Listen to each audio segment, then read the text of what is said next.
그때 많은 군중이 모이고 또 각 고을에서 온 사람들이 다가오자 예수님께서 그들에게 비유로 말씀하셨다. 씨 뿌리는 사람이 씨를 뿌리러 나갔다. 그가 씨를 뿌리는데 어떤 것은 길에 떨어져 발에 짓밟히기도 하고 하늘의 새들이 먹어버리기도 하였다. 어떤 것은 바위에 떨어져 싹이 자라기는 하였지만 물기가 없어 말라버렸다. 또 어떤 것은 가시덤불 한가운데로 떨어졌는데 가시덤불이 함께 자라면서 숨을 막아버렸다. 그러나 어떤 것은 좋은 땅에 떨어져 자라나서 100배의 열매를 맺었다. 예수님께서는 이 말씀을 하시고 들을 귀 있는 사람은 들어라 하고 외치셨다. 제자들이 예수님께 그 비유의 뜻을 묻자 예수님께서 이르셨다. 너희에게는 하느님 나라의 신비를 아는 것이 허락되었지만 다른 이들에게는 비유로만 말하였으니 저들이 보아도 알아보지 못하고 들어도 깨닫지 못하게 하려는 것이다. 그 비유의 뜻은 이러하다. 씨는 하느님의 말씀이다. 길에 떨어진 것들은 말씀을 듣기는 하였지만 악마가 와서 그 말씀을 마음에서 빼앗아가 버리기 때문에 믿지 못하여 구원을 받지 못하는 사람들이다.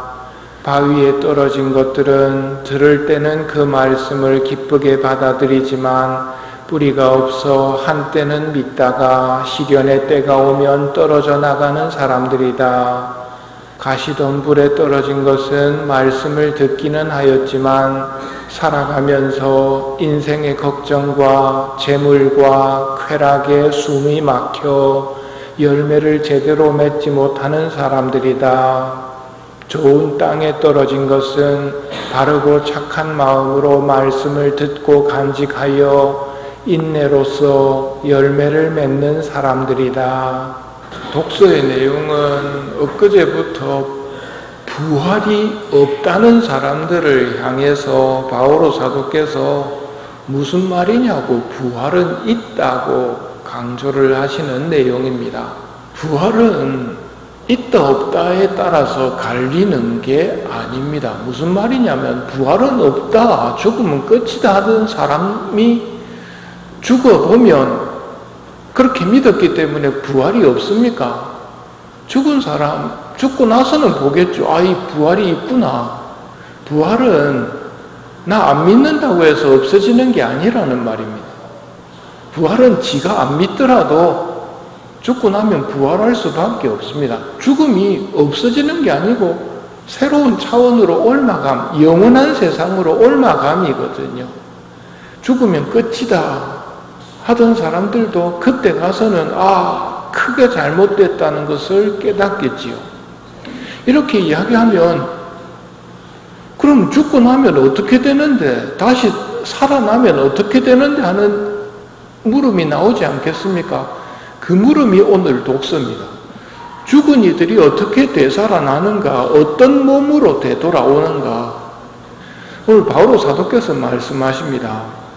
어리석은 사람이요, 그대가 뿌리는 씨는 죽지 않고서는 살아나지 못합니다. 씨는 뿌린 다음에 죽어야 싹이 트지요. 한 번은 분명히 죽음을 겪어야 한다는 말입니다. 우리 몸도 죽고 나서 부활로 태어나기 때문에. 그리고 그대가 뿌리는 것은 장차 생겨날 몸체가 아니라 미리 든 다른 종류의 씨앗일 따름입니다. 사람은 부활, 영원한 세상으로 들어갈 때 밀알처럼, 씨앗처럼 뿌려진 다음 죽고 태어나는 거라는 말입니다. 부활한 육신들의 모양은 어떠할 것이뇨? 부활하면 어떻게 되는데 하는 물음에 대한 대답입니다. 모든 사람이 부활하여 다시 죽지 않는 것은 마찬가지이나 간선자의 육신은 그리스도의 육신과 같이 사기지연을 입어 아름다울 것이요, 악인들의 육신은 추악하고 흉할 것이니라. 모든 사람이 부활해서 다시는 죽지 않는다는 것은 똑같단 말입니다. 선인이든 악인이든. 하지만 간택된 우리들은 예수님처럼 된다. 네 가지 기묘한 은혜를 입을 거라고, 그게 사기 지연을 입어서 아름다울 거라고 이야기를 합니다. 반면 죽지 않는 몸으로 부활은 하겠지만 악인들의 육신은 마귀처럼 추악하고 흉할 것이라고, 그 상태로 영원히 간다고 이야기합니다. 그럼 영화로이 부활한 육신의 사기 지연은 무엇이뇨?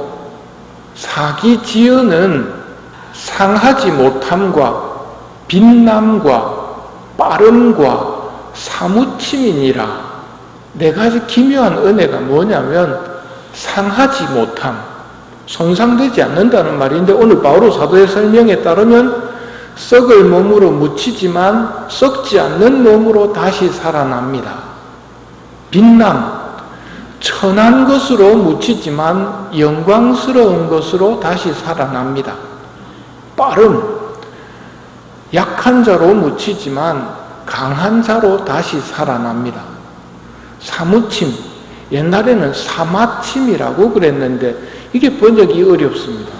산뜻한 몸으로, 단정한 몸으로, 섬세한 몸으로 이렇게 번역을 할 수 있는데, 분명한 것은 부활한 육신은 부활한 예수님의 몸을 우리도 입게 된다는 말입니다. 부활한 예수님의 몸이 정답이라는 말이죠. 오늘 복음에서는 예수님께서 씨앗은 하느님의 말씀이라고 설명하시면서 길에 떨어진 것들은 말씀을 듣기는 하지만 악마가 와서 바로 빼앗아 가버린다. 두 번째로 바위에 떨어진 것들은 들을 때는 기쁘게 받아들이지만 뿌리가 없어서 시련의 시간이 오면 떨어져 나가는 사람들이다. 세 번째, 가시덤불은 인생의 걱정과 재물과 쾌락에 숨이 막혀서 열매를 제대로 맺지 못하는 사람들이다. 반면 좋은 땅에 떨어진 것들은 바르고 착한 마음으로 말씀을 듣고 간직해서 인내로서 열매를 맺는 사람들이다. 열매를 맺는 데는 반드시 필요한 게 인내입니다. 봄에 씨앗을 뿌리면 바로 열매가 맺히는 일은 없지요. 여름을 지나고 가을이 되어야 됩니다. 시간이 필요합니다. 그 젊은이들을 향해 프란치스코 교황님이 보내신 편지가 있습니다. 거기에 보면 오늘날 젊은이들에게 세상은 덧없이 지나가는 문화, 순간의 기쁨만을 주는 그런 문화를 제시합니다. 젊은이들에게 제시되는 것은 인내를 필요로 하는 것을 제시하면 받아들이지 않습니다. 바로 해결이 돼야 됩니다. 그런데 그런 문화들은 덧없이 지나가는 문화입니다. 영원한 게 아니라 순간적인 기쁨만을 주는 것들인데, 순간적인 기쁨을 주는 그런 것들에, 세상이 제시하는 것들에 젊은이들이 거기에 빠지게 된다는 말입니다. 교회는 세상하고는 다른 길을 보여줍니다. 생명의 길을 보여줍니다. 예수님께서 말씀하신 인내로서 열매를 맺는 것은 생명의 길이거든요. 그러니까 그 길은 불편합니다. 넓고 편한 길이 아니라 좁은 길이란 말입니다. 그리로 찾아든 사람들이 별로 없는 이유가 거기에 있습니다. 그들을 위해서 우리가 해야 할 일이 그들을 위해 기도해 주는 일입니다.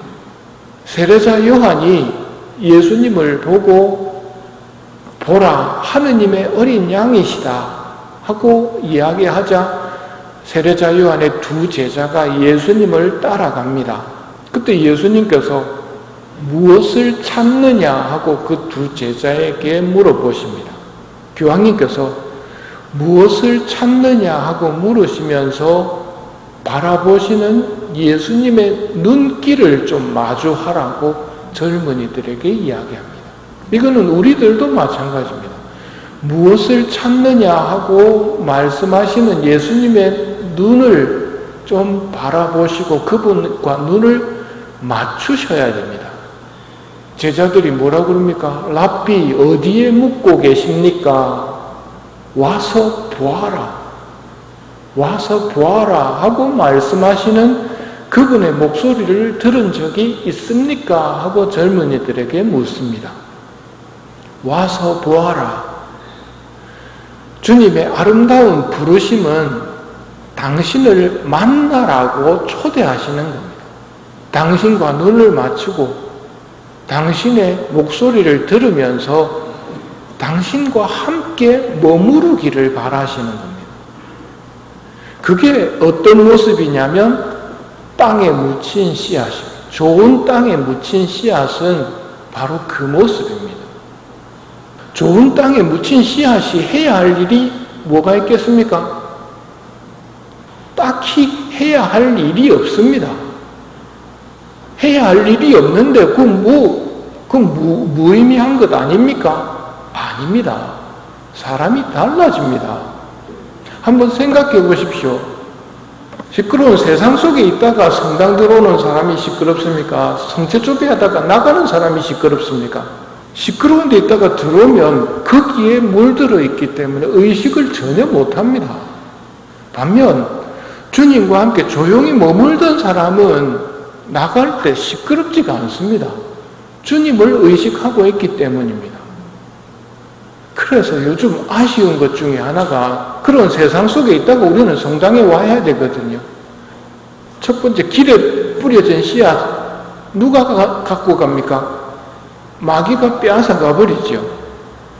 성전 입구에서 예전에는 성수를 찍으면서 기도를 했죠. 오 주님, 이 성수로서 내 죄를 씻어 없애시고, 그 다음 뭡니까? 마귀를 쫓아 물으시고 하고 마귀를 쫓는 기도를 했습니다. 그러면서 저기서는 최소한 세상 것들을 좀 씻고 들어왔다는 말입니다. 저 성수 그냥 갖다 놓으면 마귀가 무서워서 떨지 않겠습니까? 생각해 보십시오. 여기 총과 칼이 가득하다고 제가 겁을 내겠습니까? 누가 잡아서 쏘아야 겁을 내지요. 그걸 하늘에 대고 쏘고 있으면 겁을 안 냅니다. 잘못된 기도, 빈말로 바치는 기도는 마귀가 두려워하지 않을 뿐더러 총이 가득 쌓여져 있다고 마귀가 두려워하는 게 아니란 말입니다. 요즘은 성수가 없지만 여러분들은 저기서 반드시 성수가 있다 생각하시고 성수 기도라도 바치고 들어오셔야 됩니다. 싹이 트는 데는 내가 딱히 할 일이 없는 것 같지만 그분 안에 가만히 머물러야 한다는 말입니다.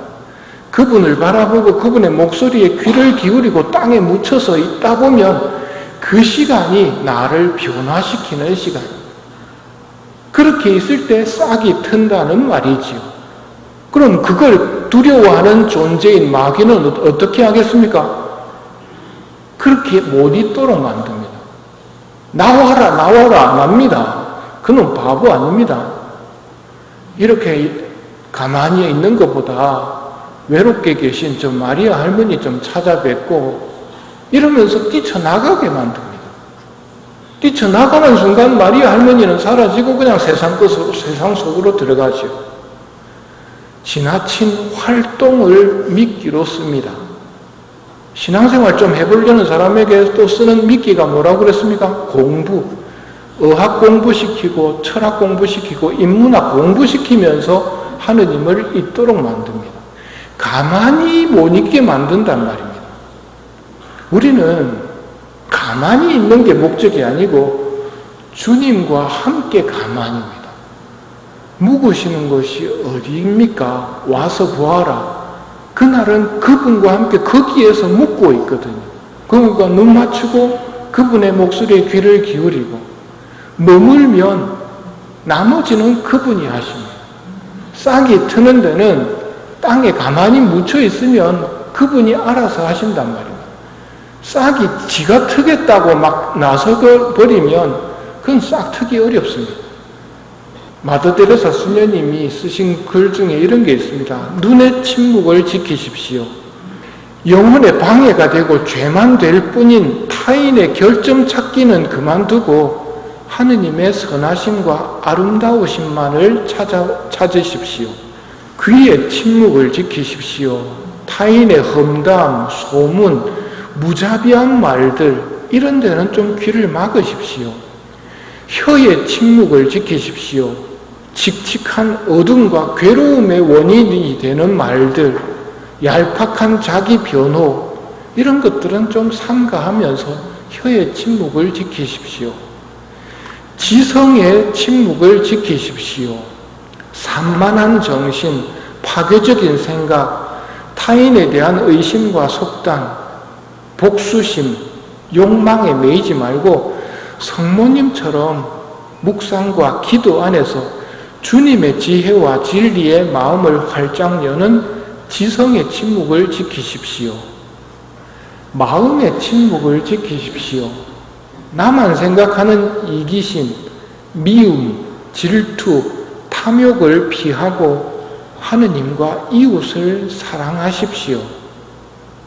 우리는 이렇게 살기를 바란다고 말씀드리면서 부활하신 예수님을 닮아 많은 열매를 맺는 좋은 땅이 되고 싶다고 말씀드리십시오. 그러면 우리가 해야 할 일은 착한 마음으로 인내심을 가지고 그분 안에 머물면서 고요히 그분의 목소리에 귀를 기울이고 그분과 눈을 맞추고만 있으면 나머지는 그분이 알아서 해주십니다.